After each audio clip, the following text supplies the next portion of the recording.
I find this to be the Achilles heel, frankly, of Islam, is that the one historical fact about Jesus of Nazareth that is universally acknowledged by all critics today, even the most skeptical, is that Jesus of Nazareth was executed by crucifixion by the Romans.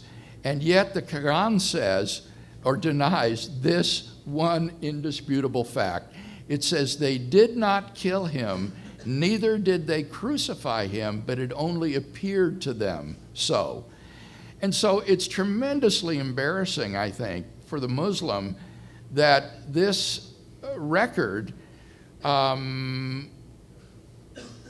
denies the one historical fact about Jesus that is indisputable, that everyone agrees to. And I think that when you reflect on this, it shows again that when you're dealing with the New Testament documents, you are dealing with documents that are primitive primary sources out of the first century during the lifetime of the eyewitnesses, compared to a document written in Arabia 6 centuries after the event, with no independent historical source of information for the life of Jesus. And therefore it's not surprising that in the Quran we would have these factual mistakes and legends about Jesus that aren't characteristics of the primitive primary sources. In my dialogue with Muslim theologians, when I've had events on university campuses with them, this is one of the points that I press them very hard on, because the crucifixion of Jesus is, in the words of Robert Funk, the founder of the Jesus Seminar, the one indisputable fact about Jesus of Nazareth that everybody recognizes. And so I find it ironic that of all the facts that the Quran or that Muhammad would have denied about Jesus would be the one indisputable fact that everybody recognizes about Jesus of Nazareth, namely that he was executed by crucifixion. And the reasons for that is that we have a multitude of sources, independent sources in the New Testament that attest to this. We have extra biblical sources in Tacitus and Josephus that attest to this. Also, it passes the criterion of embarrassment. That is to say, it is something that the early church would never have invented for its would-be Messiah, had it not in fact been true. It was something the early church had to overcome rather than invent. So there are very, very good grounds historically for believing that Jesus was executed by Roman crucifixion. And yet the Quran denies this without a shred of historical ground for doing so. The Quran was written by a man 600 years after the event who had no independent source of historical information about Jesus of Nazareth, who simply received and codified in the Quran tales of Jesus that were found in the apocryphal Gospels, like the infancy Gospel of Thomas, as well as in the New Testament, or that were just circulated in the Arabian Peninsula. And so the Quran contains at its heart an egregious historical error, namely that Jesus of Nazareth was not crucified. And in my debates with Muslim theologians on this, perhaps the most interesting response that I've received so far was the claim by Shabir Ali, who is a Canadian Muslim apologist. He is willing to agree that Jesus was in fact crucified, which really compromises the Quran, because the Quran says they did not crucify him. But Ali is willing to grant that he was crucified, but he says he wasn't actually killed. Ali subscribes to the apparent death theory, and he thinks that they took him down alive from the cross, placed him in the tomb, and before he could die in the tomb, Allah assumed him into heaven. So he will go, like 90% of the way toward the Christian view, but then at the last minute, he has a sort of body-snatching view of Jesus where God takes him away. I pointed out to Shabir in the debate that what this means is that Allah then deceived 1/3 of the world's population by foisting Christianity upon the world, by snatching away the body of Jesus so the disciples would find the empty tomb, see these appearances and think he's risen from the dead, and thereby Allah has deceived most of the world into believing in Christianity, which is surely implausible. And he didn't have a good response to that. So I think this is a really major problem for the Quran, is its historical portrait of Jesus is so fundamentally at its heart inaccurate. That Jesus died by crucifixion is one of the most certain facts of the ancient world. We have it attested by non-Christian sources like Josephus, Tacitus, Lucian, Marabar Serapion. They all attest to Jesus' execution, some being more specific about it being crucifixion. We have it attested in multiple independent Christian sources. We have it in the letters of Paul.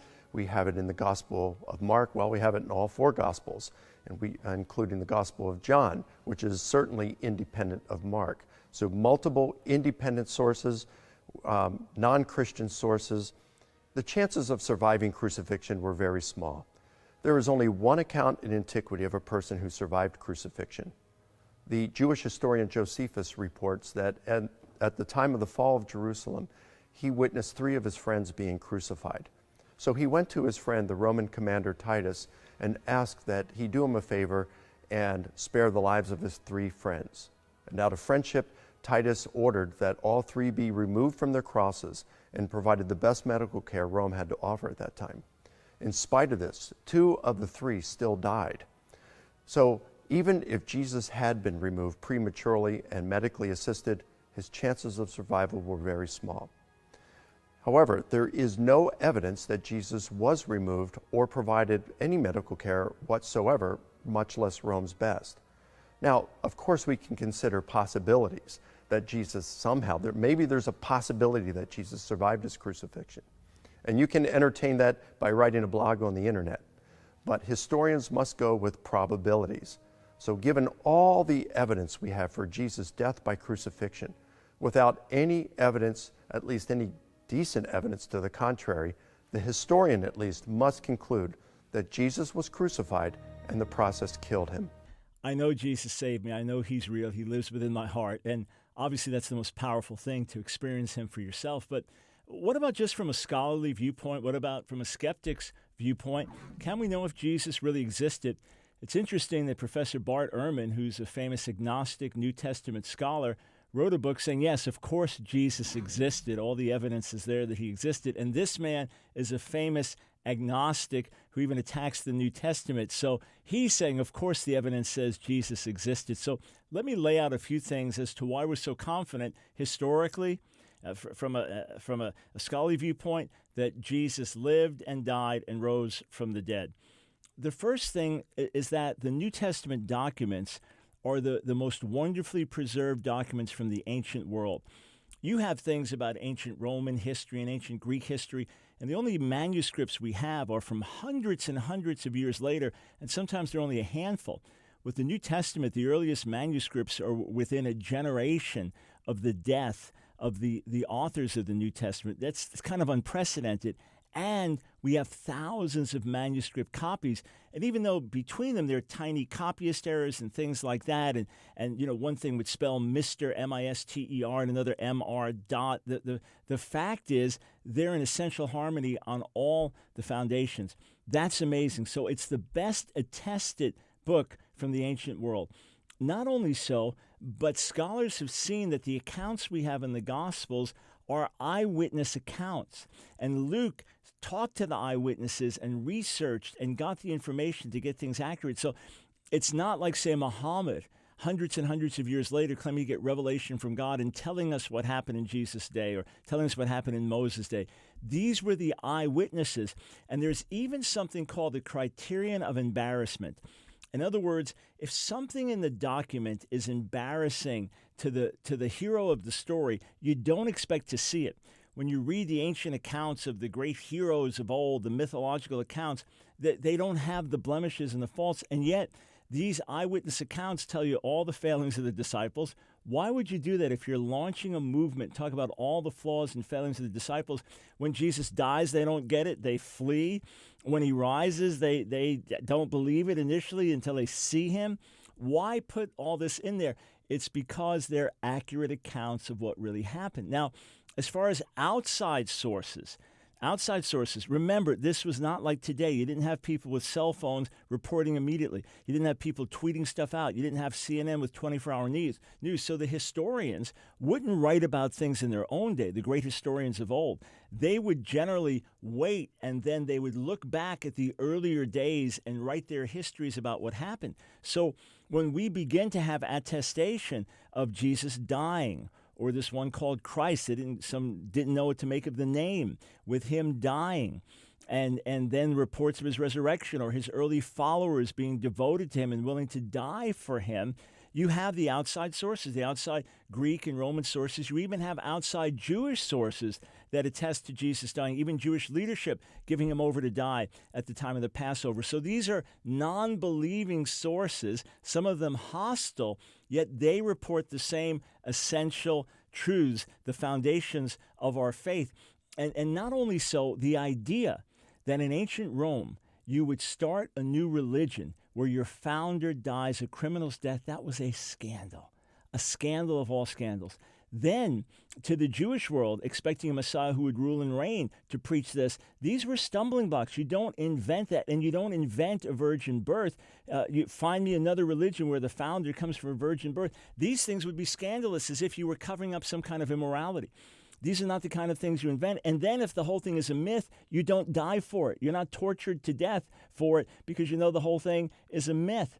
So all of these things are looked at just in an academic, serious way so that people say, yeah, the evidence would say that Jesus existed, that he was known for healings and exorcisms, that he died, that his followers claimed that he rose from the dead. None of these things have ever happened in this way with any other religion, especially with eyewitness testimony. And then there's the last thing.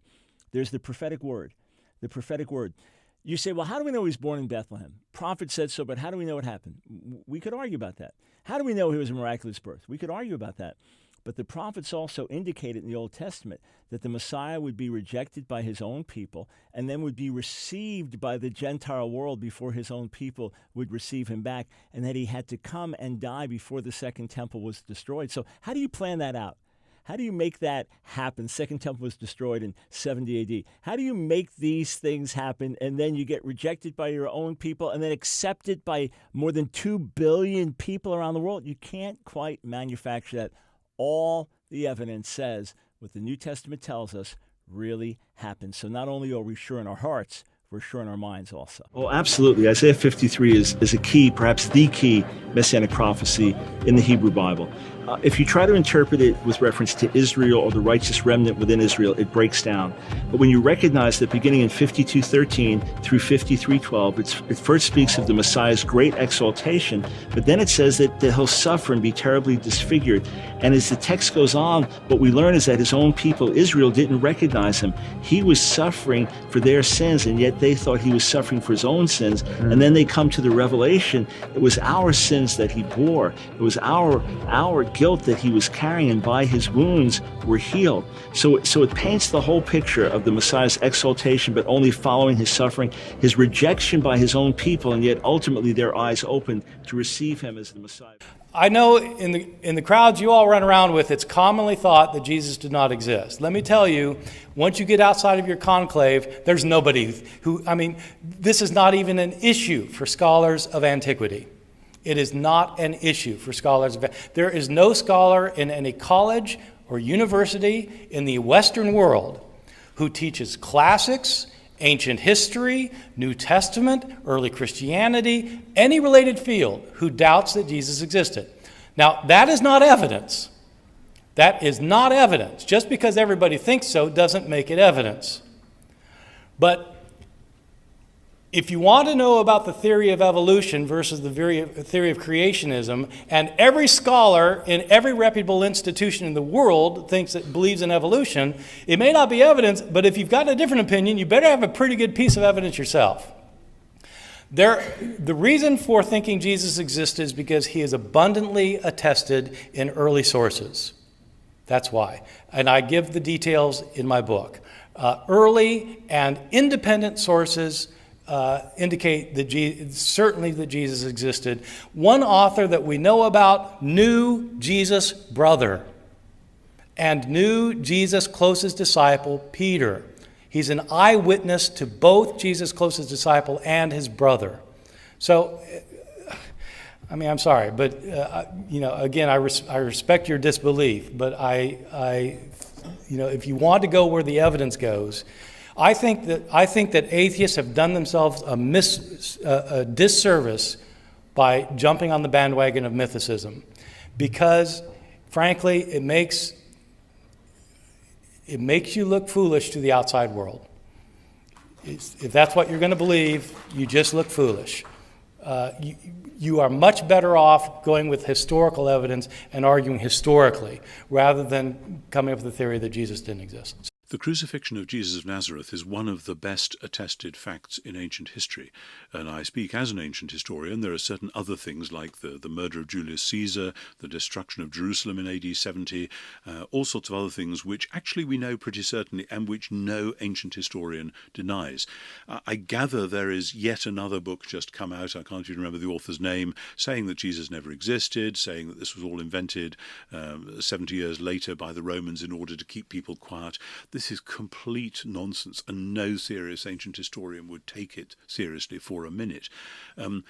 If we take Jesus out of the world of first century Palestinian Judaism and say maybe such a figure never existed, there are 1,000 other things that we just simply can't explain. We have all sorts of evidence which points back to the certainty of there being this figure, and particularly the certainty of his crucifixion. The crucifixion itself is one of the best bits of evidence, because in the ancient world, the word cross or crucifixion was almost like a swear word. You wouldn't want to say it in polite company or in front of your grandmother, because it was so horrible and barbaric and disgusting, and bodies hanging on crosses being eaten by rats and vermin and birds and so on. You just shudder and look away.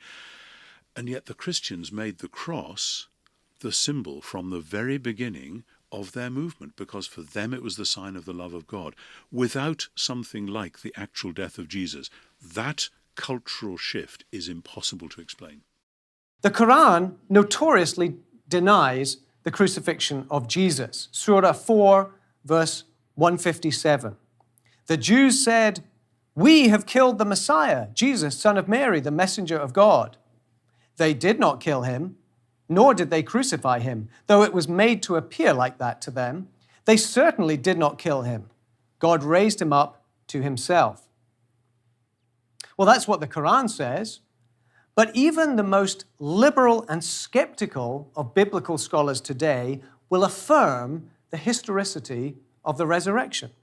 Let me give you just one example. This comes from Bart Ehrman, a New Testament scholar who's very critical of the Bible, no friend of Christianity, but he says this in one of his works.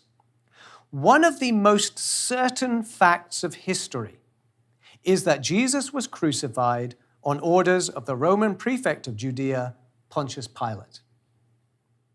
And so the challenge for Muslims is this: why should we believe one verse in a book written in Arabia 600 years after the life of Jesus, rather than multiple sources in the New Testament written within decades of the events and based on eyewitness testimony?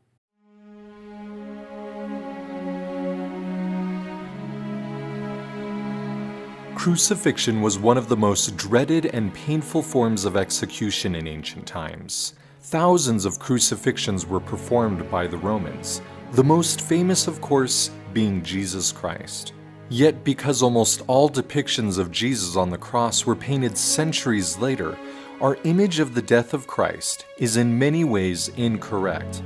Understanding Jesus' death, though gruesome and painful in nature, can help us better understand the incredible love that the Savior has for us because of what He was willing to endure.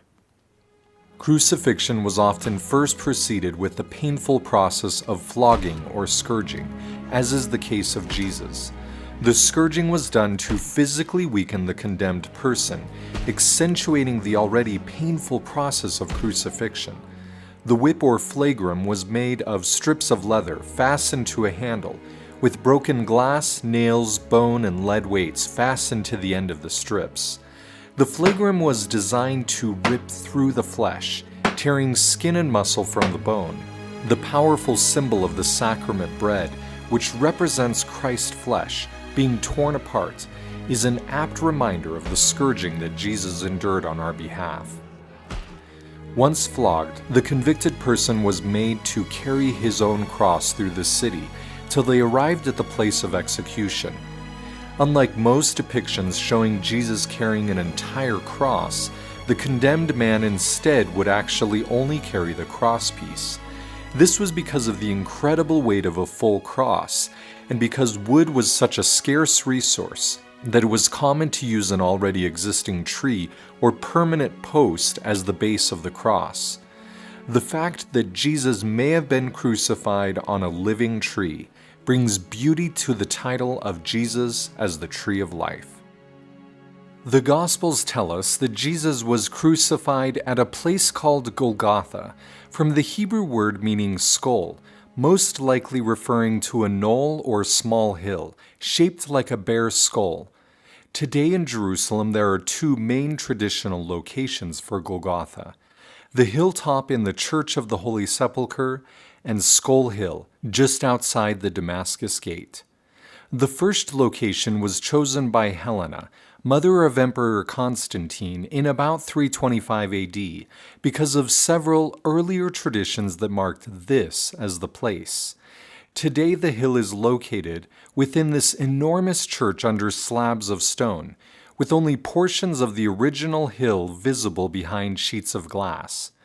Interestingly, it is because of this church, with its steep steps that lead up to the traditional place of crucifixion, that we so often see paintings and film depicting the crosses on top of a hill. However, Rome did not generally crucify on the top of hills away from onlookers, but instead right next to the main roads and gates of the city.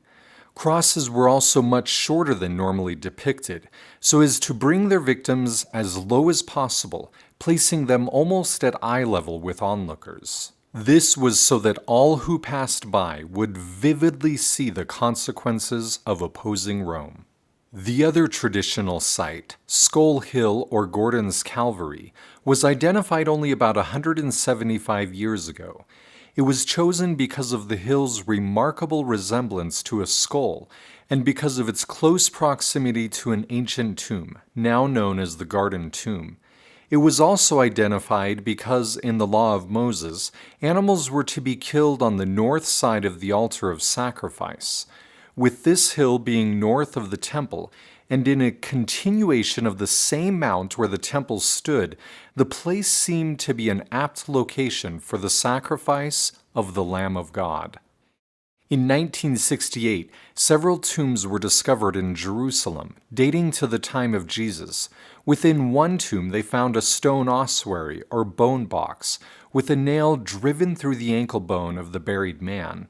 This find is extremely significant, as it is the only known archaeological find of a crucified person. Several intriguing things were learned from this discovery. First, the nail was not driven through the front of the foot, as is often depicted in art of Jesus, but instead through the side of the ankle, directly through the bone. This means that a separate nail was driven through each foot, with the feet straddling the cross instead of in front. Archaeologists were also surprised to find wood fragments on both sides of the ankle bone. This has led to the conclusion that the nail was first placed through a wood washer before being driven through the foot and cross. The washer would have prevented the victim or family members from attempting to tear the body from the cross to avoid the excruciating pain of crucifixion. Hanging on the cross, the victim would be forced to stand upon these nails driven through his ankles, alternating with holding his weight up through his outstretched, nailed hands. This process was made all the more painful as the torn flesh on the back from scourging would be pressed to the cross as they alternated between hanging from their hands and standing on their feet. It was common for victims to survive for several days on the cross before dying, making Jesus' death after only a few hours very unusual. It is believed that the victim died from asphyxiation, or in other words, the lack of air, caused from the sheer exhaustion of hanging on the cross. The willingness for Jesus to die on the cross for us in such a painful and agonizing way teaches us of his incredible love. Jesus could have been killed by stoning or by one of many other ways, but he instead chose to be crucified. He submitted to the most heinous and dreaded forms of death so that he could understand and succor his people. Because of this, none of us can claim that Jesus cannot fathom our sorrows, anguish, and pains, for he has endured all things. Truly, as Isaiah so prophetically stated, he was wounded for our transgressions. He was bruised for our iniquities. The chastisement of our peace was upon him, and with his stripes we are healed. Now, what's interesting is that when we talk about the historical Jesus, there is something of a consensus on certain facts about Jesus and even about after his death. What are some of the most important things that scholars in general, regardless of their theological background, would agree on?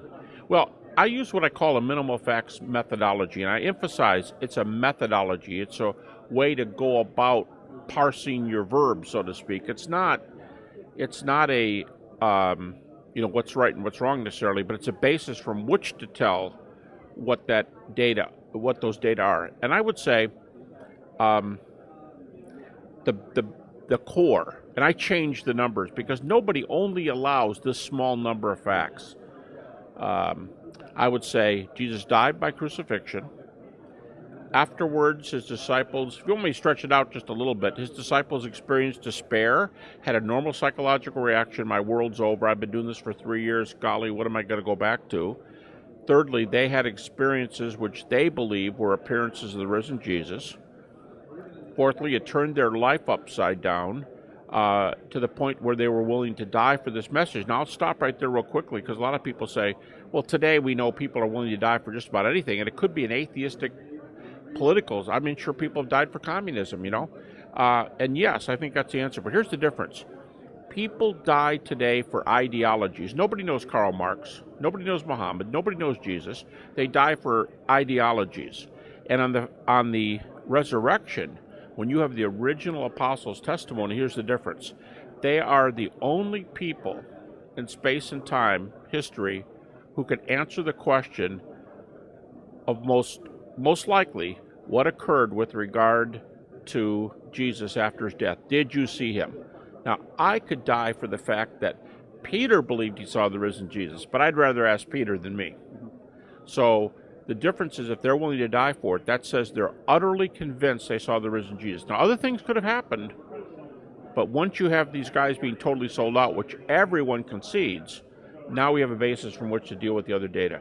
Then I would say the Apostle Paul, who became a believer because he saw the risen Jesus. And I usually put James in there. I'd say that James is and the last one, this all happened very, very early. Very early. So early that, Bart Ehrman is just an example of many. He dates these events from our reports, from 1 to 2 years after the cross. Not 40 years later with the gospel, or 60 with the Gospel of John, but 1 to 2 years after the cross. That's probably the most exciting research emphasis in the last few decades. We have the guys who claim to see him from very, very early. And so when we talk about, you've already said this, but I just want it for emphasis. When we talk about scholars on their view that Jesus' apostles were convinced that he had appeared to them, that's not just the Christian view. That's the atheist, the agnostic, everyone. Absolutely. I don't know virtually anybody who's in my category, terminal degree, peer-reviewed publication, studied the area, would be recognized as a name in this field, who would deny it. So they would they obviously wouldn't believe that the resurrection happened, but they're focusing on historical facts that they have to agree, and then it's how do you explain them? Well, first of all, the majority view today. Now, here's how I just define the line that I call conservatism, and where's the dividing line? I'd say the dividing line is this: if you ask a Boltmannian, it's pretty old. I mean, Rudolf Boltmann. But if you ask Boltmannians, Is the resurrection an event that happened to Jesus, or is it an event that happened to the disciples? Oh, it's an event that happened to the disciples. You're on the left. If someone says it's an event that happened to a dead man named Jesus, and something happened to that man, especially if they add he's alive today as a result, that's conservative side. So there's all kinds of views, because some might say he appeared in a non-bodily manner, but he really appeared, and some might say he appeared bodily. That's a predominant view today. He appeared bodily. So the question is, does something happen to Jesus? And I think the predominant view is not just that it happened to Jesus, but that it happened bodily. It's a bodily event. So yeah, the biggest number of people are going to pretty much concede it. Here's an example. E.P. Sanders, who calls himself a liberal, retired from Duke University, used to teach at Oxford. E.P. Sanders says he gives a list, sort of like what I gave. A lot of scholars do this. He gave a list of things we can know for sure. And on that list is the following. I wouldn't even say this. It's so positive. I wouldn't even go this far. And he's a liberal. He says, after Jesus died, his disciples saw him again, and what form he appeared, I'm not entirely positive. But they said after he died, he appeared again. Now here's my point. He's not saying this is my view. He's saying this is what contemporary scholarship concedes. And he said that in the 90s. Well, the trends continue to be going there since the 90s. So people might think, well, that's you. You teach at some conservative school, or you're a pastor in the church, or you're a whatever. No, that's the predominant view.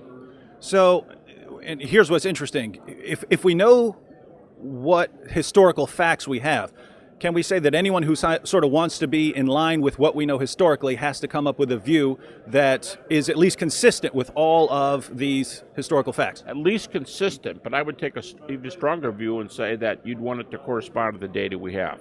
Sure, you want it to hang together, but you really want it to correspond to the data we have, and we have a lot of data from this period. All right, now I want to go in a slightly different direction and mention briefly Islam. I deal a lot with Muslims, and the Islamic view of Jesus is that he preached Islam. He went around preaching Islam. He was successful somewhat. He won followers who converted to Islam. But then when there was a plot to kill him, he was taken to heaven. There was a replacement. So God disguised someone to make him look like Jesus. This other person was then put on the cross.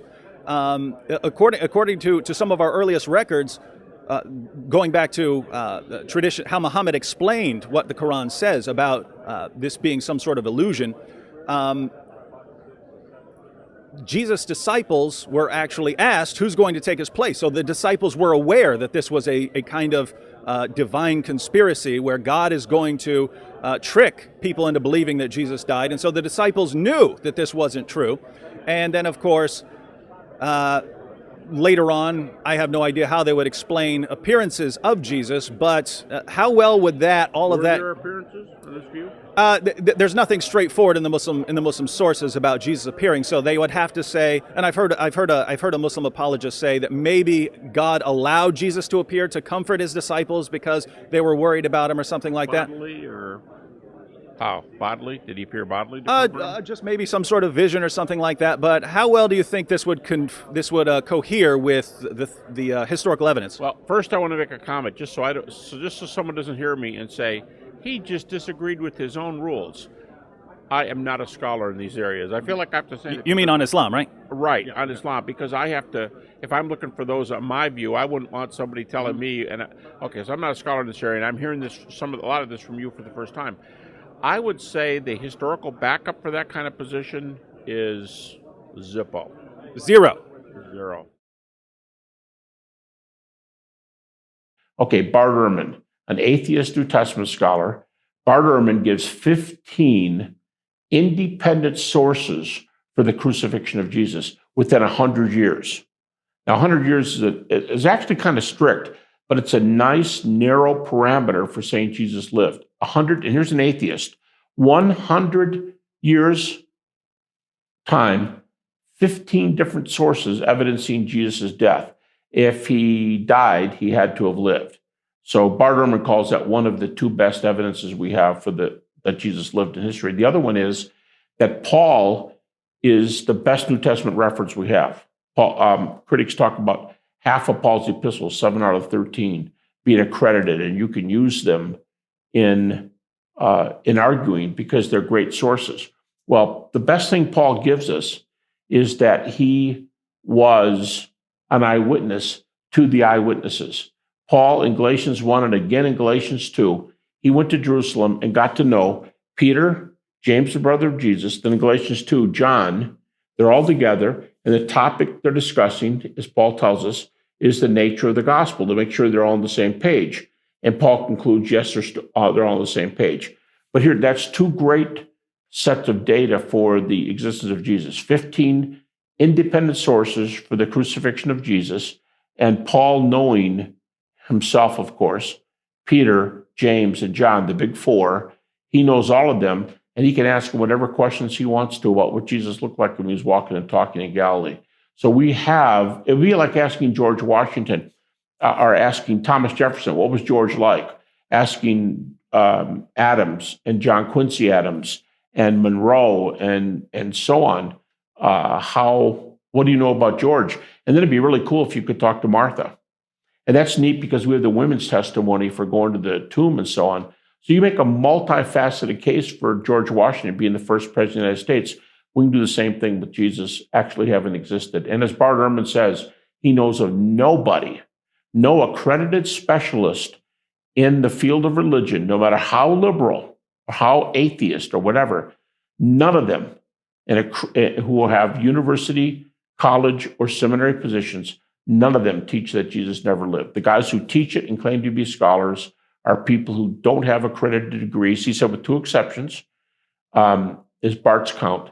The rest do not have accredited degrees, and none of them have university positions. Let's just say Jesus hung on the cross for 6 hours. He's been seriously beaten up. He's been pushed around. He's got a crown of thorns. He's got nail wounds in his wrists and feet. And basically, by the calendar, 2 days later, 3 days by the Jewish reckoning, he's going to get up and walk to where the disciples are on feet that were on nails for 6 hours. He's going to walk to them. He's going to be pale. He's going to have worked the wounds open again. He's bleeding. Hasn't even been able to wash his hair. Looks horrible. I think this would, to be honest, I think this would be the Christian response. It'd be more like, wow, God answered prayer. Now let's go get the doctor. Because we believe the Lord can use doctors. So let's go get the doctor. He needs some help. But they don't. As he walks into the room or appears behind walls, people don't say, wow, look at him. Someday I'm going to have a resurrection body just like his. You don't have to be somebody with a stethoscope to be sure that the man on the cross is dead. And the general consensus is that when a person hangs in that position, I mean, they've actually done experiments, when the person hangs in that general cross position, they asphyxiate. And so you could be sitting there, have absolutely no medical training, but if the person's hanging in what's called the low position on the cross, the weight of the body pulls down on the intercostal, pectoral, and deltoid muscles, the same muscles you work out in a gym, and they constrict around the lungs, and a person is decreasingly able to exhale, so they can't breathe. So what I'm saying is, a person standing there would know that if the person's in the low position, you don't fake that. It would be like holding your breath for 20 minutes underwater and say, I hope nobody notices that I'm alive. Well, you're going to be dead. If you sink down low on the cross and don't push back up to get air, it's not going to last very long. In fact, one set of experiments years ago showed that these male volunteers passed out in a maximum of 11 minutes if they're just hanging there. Now, of course, Jesus could push back up because of nails, but that's just the point. If he wasn't, then he's not breathing. We've been talking about serpents. We talked about the strange thing. Hazer had changed the serpent to an eagle. When you get to Numbers 21, a very strange event occurs. And the people were upset with God and against Moses because God had sent these fiery serpents. Fiery because it's a way of describing a poisonous serpent from the burning effects of the poison. But these serpents were killing people, and Moses went to God, and God said, people came to Moses, of course, and said, we have sinned for we've spoken against the Lord. And against thee, pray unto the Lord that he take away the serpents from us. And so Moses prayed for the people. The Lord said unto Moses, make thee a fiery serpent, and set it upon a pole, and it shall come to pass that everyone that is bitten, when he looketh upon it, shall live. So we have this strange event. They're to make a serpent out of brass, put it on a pole on top of a hill. Everybody that looks to that would be healed. Now, it's funny how God always uses these strange remedies. And why? Why did God do it? Nowhere in the Old Testament is that explained. Nowhere is, why that peculiar remedy?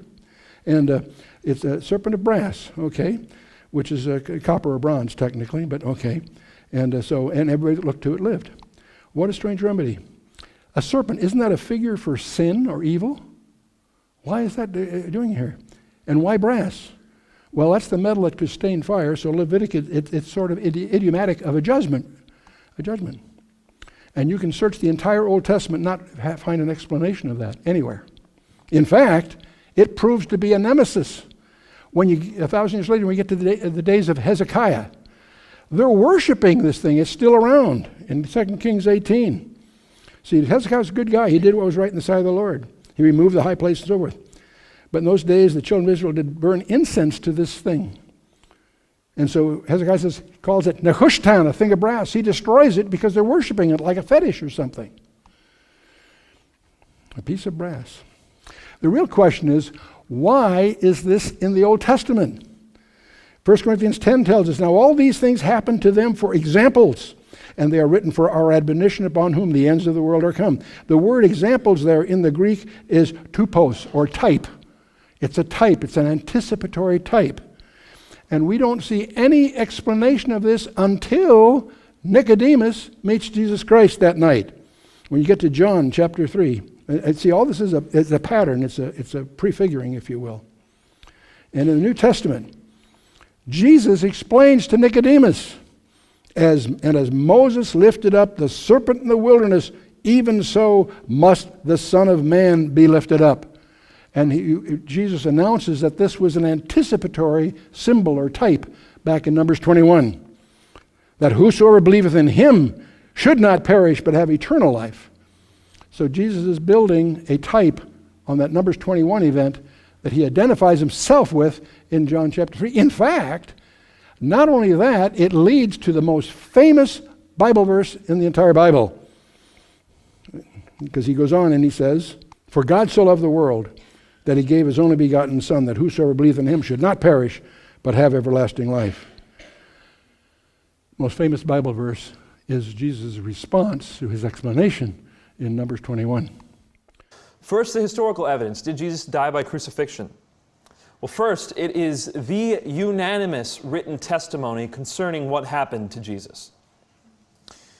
When we look at Jewish references, we have multiple Jewish references. We've got the Talmud, we've got Marabar Serapion, who's writing a letter, we've got Josephus, the Jewish historian, who's writing for the Romans. All of these Jewish sources say Jesus died by crucifixion, as it were. We have Gentile sources. We've got Tacitus and Lucian, both of whom say that Jesus died. Of course, you've got first-generation Christians, and by that I mean Matthew, Mark, Luke, John, Paul, Peter. These folk all say Jesus died on the cross. It is the unanimous testimony of early Christianity, and it's the unanimous testimony of second-generation Christianity. Folks like Papias, Clement, Polycarp, Ignatius. That this is what people say happened to Jesus mattered. It does matter. On the flip side, the fact that there's no reference to the fact that Jesus may have survived crucifixion also matters. Nobody even dares to say Jesus survived crucifixion. And the reason why is because people knew what crucifixion was back then. Today, when we'll say, perhaps Jesus survived the crucifixion, we're basically showing ignorance of what the crucifixion process was. What are the sources regarding Christianity? And some of you might be even asking, Nabeel, why should I even believe Jesus is real? Why should I ever even believe that he's a man who existed? The first thing I'm going to start off by telling you is that it is incontrovertible, according to the historical principles of investigation, that a man named Jesus existed in the first century. How do we know this? We have over 40 records of Jesus' life from ancient times, describing this man who is essentially a carpenter in Palestine. He didn't have much of anything. He wasn't a centrally important figure at the time, yet we have 40 sources that refer to him. You know who the emperor was at Jesus' time? Someone shout it out. Tiberius. Good. Tiberius was the emperor of Rome at that time. Now, this is a man who obviously we should have a lot written about. We can expect tons and tons of records about this man, can't we? The historical records contain Tiberius' name by 10 different individuals. That's it. 10 for Tiberius, the emperor of Rome, 40 for Jesus.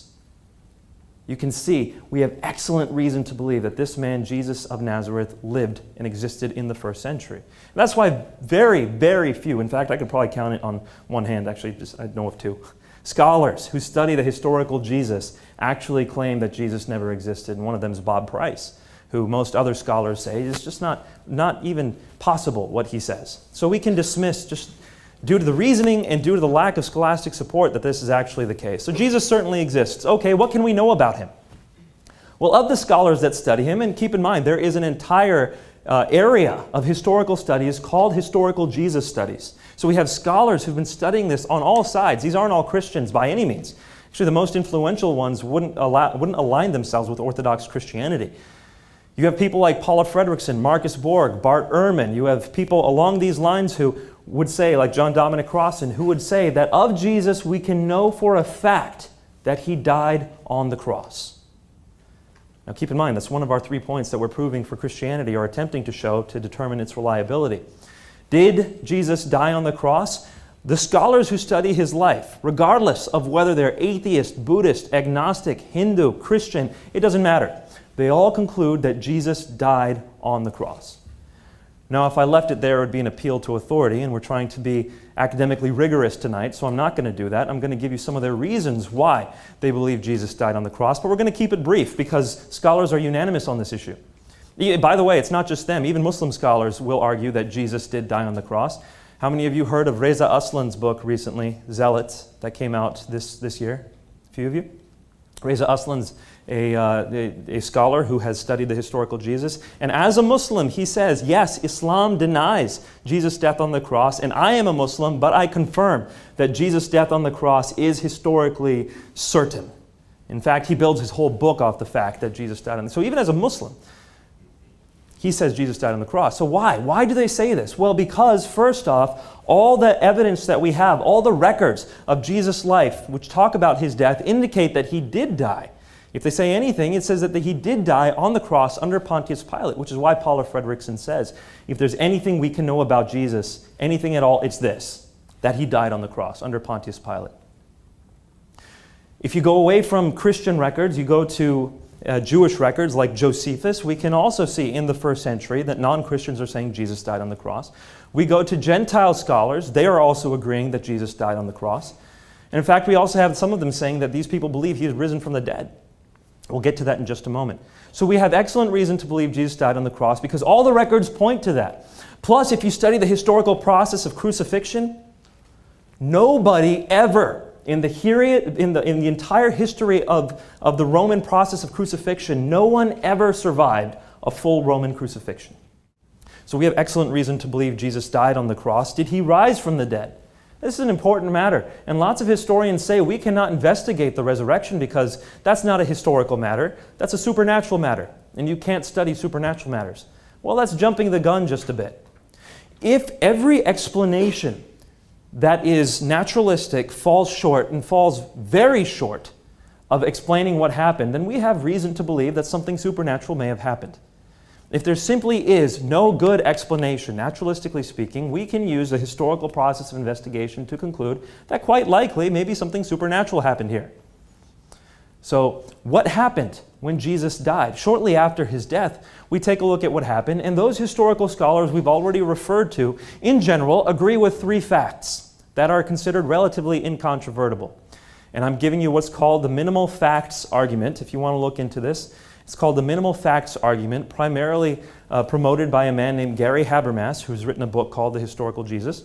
Also by his protege, Michael Licona, who's written a book called The Case for the Resurrection of Jesus. He wrote it alongside Gary Habermas. And he's also written his manifesto, a rather large book that serves well for curing insomnia. He's written that as well. Sorry, Mike. He's written that as well. And if you want to look at a very thorough investigation of the historical method on whether or not Jesus died, I suggest you take a look at this book published by Erdman's. Michael Licona is the author. The argument runs as follows. Pretty much every scholar who studies this, at least a vast majority, if not virtually all scholars, conclude three things happened after Jesus died. Well, number one, the first one is that Jesus did die on the cross, which we just looked at. Number two, that the disciples, Jesus' disciples, all believed he had risen from the dead. So, the disciples truly believed that Jesus had risen from the dead, and according to most historical Jesus scholarship, Christianity wouldn't have gotten off the ground if it weren't for that fact. Fact number three. Fact number one was Jesus died on the cross. Fact number two, the disciples truly believed he had risen from the dead. Fact number three, people who were enemies of Jesus, or not his disciples, also believed he had risen from the dead. Now, who are we talking about? We're talking specifically about two people, James, the brother of Jesus, and Paul, or Saul of Tarsus, as it were. James, the brother of Jesus, did not follow Jesus during his lifetime. We see in the book of Mark that Jesus' family comes up and says to people around Jesus that he is out of his mind, basically, that he's crazy, which is what leads Jesus to say, "Who is my mother and brother and sister?" It's those who do the will of God. So Jesus' family is not on his side. It wasn't until after the resurrection, or supposedly the resurrection, when all of a sudden the disciple James the brother of Jesus, James, becomes a leader of the Christian church. And also Saul of Tarsus. Who is this Saul guy? Saul was the student of Gamaliel, one of the chief leaders of the Jews in the time. This man was primed and groomed to be a leader of Jews, a leader of Pharisees. He was going to have all kinds of power in the temple. He already had all kinds of power because he was able to deliver people to prison. He was given special permission to hunt Christians down. Yet this man was willing to go to his death over and over and over again for something. For what? He claims it was because he has seen the risen Jesus. And when I was an atheist and legal editor of the Chicago Tribune, I would have smirked at the fact that Easter this year falls on April Fool's Day. Because back then, I thought that anyone would have to be a fool to think that Jesus literally rose from the dead. One day, my wife gave me the news that she'd become a Christian. And so I decided to take my journalism training and legal training and debunk the resurrection of Jesus. So I spent 2 years of my life analyzing the historical data. And what I found really shocked me. I recount it in my book, The Case for Miracles. First of all, I found that there's no dispute among scholars that Jesus was dead after being crucified. The famous atheist New Testament scholar Gerhard Ludemann says it's historically indisputable that he was dead. The Journal of the American Medical Association says that based on the historical and medical evidence, that Jesus was clearly dead even before the wound to his side was inflicted. Second, we have early reports of the resurrection of Jesus. Reports that come so quickly, you can't just write them off as being a legend. In fact, we have one report of the resurrection, including named eyewitnesses, that has been dated back by scholars to within months of the death of Jesus. Friends, that is historical gold. Third, we have the empty tomb, and I found that even the opponents of Jesus implicitly conceded that the tomb of Jesus was empty. And then fourth, we have 9 ancient sources inside and outside the New Testament confirming and corroborating the conviction of the disciples that they encountered the resurrected Jesus. Friends, that is an avalanche of historical data. And then we have 7 ancient sources inside and mostly outside the New Testament that confirm that the disciples lived lives of deprivation and suffering as a result of their proclamation that Jesus had risen. Why were they willing to do that? Because they heard a rumor that he'd risen? No, because they were there. They touched him. They ate with him. They talked with him. They knew the truth. And knowing the truth, they were willing to proclaim it, even despite the suffering they endured. Friends, I spent 2 years investigating this evidence. And it came down to one day when I reviewed it all and I thought, you know what? Based on the historical data, my verdict is that Jesus not only claimed to be the Son of God, he backed up that claim by returning from the dead. And that's the moment that I decided to confess my sin, to turn from that, to receive this free gift of forgiveness and eternal life that Jesus purchased for me on the cross. And at that moment, I became a child of God. Some people have a rush of emotion at that moment. I didn't. You know what I had? I had the rush of reason. Because the resurrection of Jesus is not some April Fool's Day joke. It is a historical reality based not on mythology or make-believe or wishful thinking, but a solid foundation of historical truth.